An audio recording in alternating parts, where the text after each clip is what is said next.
Hi, Miss Paul. My name is Megan. This is Jordan. We're some of the nurses that work here. Hello. We are just going to be talking with you about sickle cell anemia. We know that your son William has just gotten diagnosed with it. So we're just here to kind of explain it to you a little bit better. We're sorry your husband couldn't make it today, but totally understand that life just gets busy sometimes. We'll try to do our best to explain it to you as simple as possible so that you can go home and tell your family and try to explain it to them as well. Okay. So we'll spend some time going over signs and symptoms, medications he'll be on, some things to note for when to call the doctor. And then as we teach you about his disease, we'll have you do what we call a teach back method. So you will teach us what we just taught you, just to ensure that you're retaining the information and that you're actually learning something, since William's not old enough yet to understand. And then we will also send you home with a brochure that we gave you. Just kind of simplifies the information that we talk about today. And then that way when you go home, you'll have something to look back on. Okay. So I know previously a doctor talked with you about sickle cell anemia. Can you just let us know what you know so far about it? Yeah, I'm not completely sure, but when I Googled it, it said it had something to do with like abnormal red blood cells. But I don't understand what causes it or why my son got the disease. Okay, so normally red blood cells are round and flexible. They move really easily through the blood vessels and carry oxygen throughout the body. In sickle cell anemia, the red blood cells are crescent shaped, like a moon, like a banana, that type of shape. They're sticky and rigid, which means they clump together and it blocks blood flow through the vessels, which obviously causes like a lack of oxygen. So your red blood cells, or his red blood cells, also won't live as long as normal ones. So normal red blood cells live around 100 to 120 days, and then the sickle cell only lives around 16 days, which causes that lack of oxygen, and then also can cause anemia, which is where your body doesn't have enough healthy red blood cells. Red blood cells do carry that oxygen, so a decreased amount of red blood cells leads to a decreased amount of oxygen. And oxygen is super important for your body because it helps you make energy, kind of like how fuel helps a car run. Oxygen turns the food you eat into energy, and then that energy helps you move, think, grow, and kind of just live. If your body doesn't get enough oxygen, it's like your car running out of gas. You'd start to feel tired and your body just wouldn't work as well as it did before. So I know you had a question about why your son got this disease, and we can go over that next. So sickle cell anemia isn't something that's caught like a cold or the flu. It is genetic, something your child's born with. It happens because it happens because of the genes that both parents pass on to the child. So if a child gets one sickle cell gene from each parent, they will have sickle cell anemia. If they get the gene from only one parent, they'll just have the trait. They won't get sick, but they could potentially pass the gene on to their children in the future. Okay. So does that mean that my husband and I both have it, and how come it doesn't make us sick? Yes, that does mean that you both have the trait.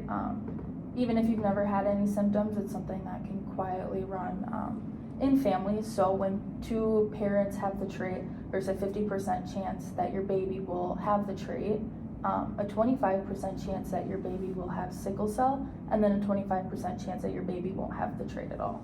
All right. Wow, that's very interesting. I never knew that. So most people don't. It's something that is found in special blood tests called a hemoglobin electrophoresis test.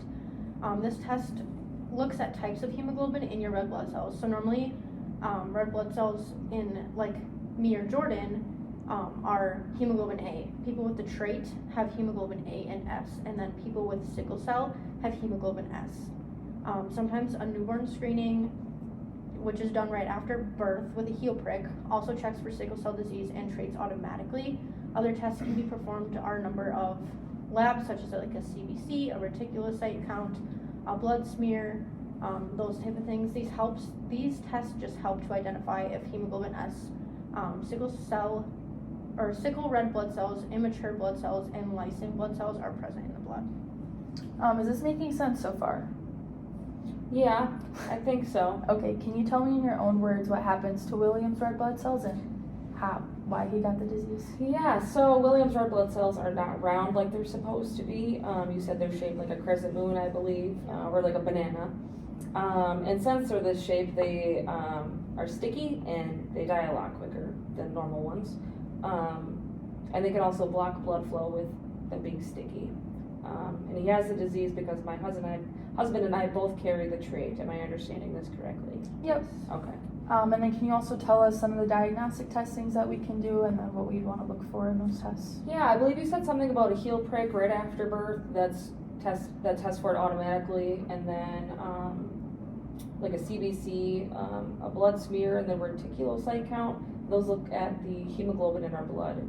So a normal hemoglobin is A, and then sickle cell is hemoglobin S. Yep. Okay, so now we can go into some of the symptoms that you might recognize. So William might have times where he's more tired just because his body doesn't have the healthy red blood cells that he needs, and he might have different pain episodes called crises. So this happens when those sickle cell red blood cells block blood flow. You might see pain in his arms or his legs or his chest, or swelling in his hands or feet. You can recognize pain by maybe noticing an increased amount of crying in your infant, or maybe you're holding them and you touch a spot and they pull away, start crying, flinching and stuff like that. So other things to watch for is a fever of 101 degrees Fahrenheit or higher. You might notice like hot, flushed skin, pale, and then you can take your baby's temperature in their armpit with just a normal thermometer. You might notice pale or yellow skin, the skin or the eyes, unusual tiredness or waking up. So if your baby is sleeping more than usual, vomiting or diarrhea that happens more than once, swelling or tenderness in the hands or feet. So like I said, if you touch those areas, your baby kind of pulls away from you or flinches or starts crying. And then cough or fast breathing or shortness of breath. So normal respirations for William right now is around 30 to 40 breaths per minute. So you notice with shortness of breath an increased respiration. So if you want to count those on your own, you can look at his chest rise and fall, and then that would be considered once. You can count them for a minute. And then if your baby is short of breath, you can use different like position changes, and then also you can do short, more frequent feedings. Okay. If you notice any of these symptoms, what do you think would be the best course of action? I can try calling the doctor to get him in, or go to the ER if they're severe. Perfect. So William will be on some daily medications to help prevent complications. A couple of these are penicillin. This will help prevent serious infection. It's very important that he takes these as prescribed. Folic acid helps the body make new healthy red blood cells. Tylenol or ibuprofen can be used for pain or mild fever. If you have any questions about that, you can contact the doctor, give us a call. And hydroxyurea. This medication boosts the production of HbF, which is fetal hemoglobin.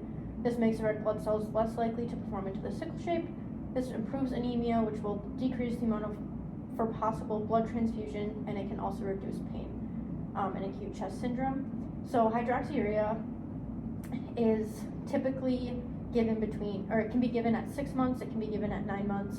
It's really just dependent on what your doctor thinks is safe for him.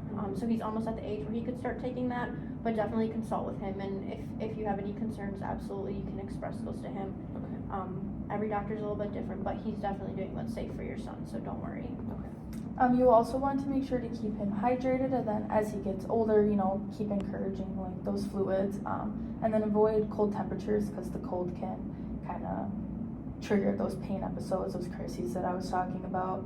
And then it's really important for William to stay up to date on his vaccines because children, people with sickle cell are very prone to infection, so it's very important to keep up with those vaccines. Okay. We've covered a ton of information today. To make sure we explain everything clearly, can you tell me some of the signs or symptoms that would make you want to call your doctor right away?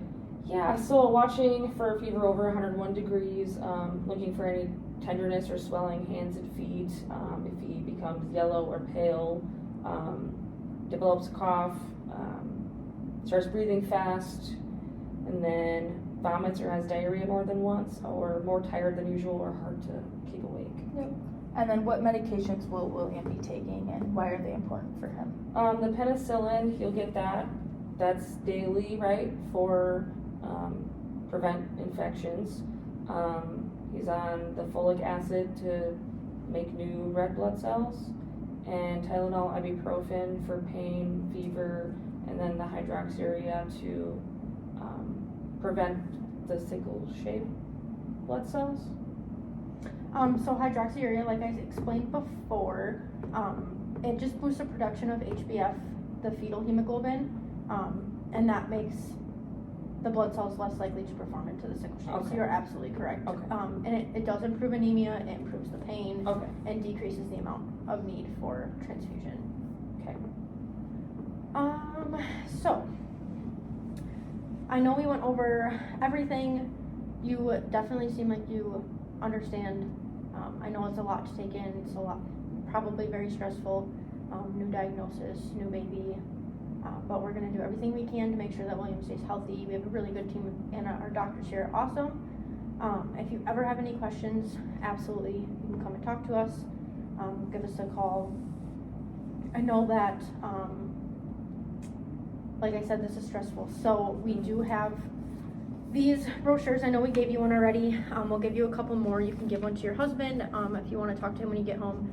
Family members, grandparents, aunts, uncles, all that kind of stuff, just so that they can understand it too. Because I'm Okay. sure that you're going to be very overwhelmed with questions, and this is very detailed, and it's a good handout to give to people. And then we do know that William has an older brother. He probably isn't going to understand really what this is, just because he's only 5 years old. But we did have this handout. It's a coloring book for him, and it kind of goes into detail at an age that's appropriate for him. But it's super cool. It's like the bare necessities, but it's just a coloring book. Okay. If you want to give that to him, Yes. when you talk to him about it a little bit, maybe that'll help him to understand. Yeah, definitely. You're doing an amazing job taking care of William, though, and we really appreciate you taking the time to come in and listen to us and understand the disease process a little bit better. If you have any questions at all, just let us know, okay? Yeah, thank you very much It was for nice meeting you. taking the time and helping me understand the disease. Thank you.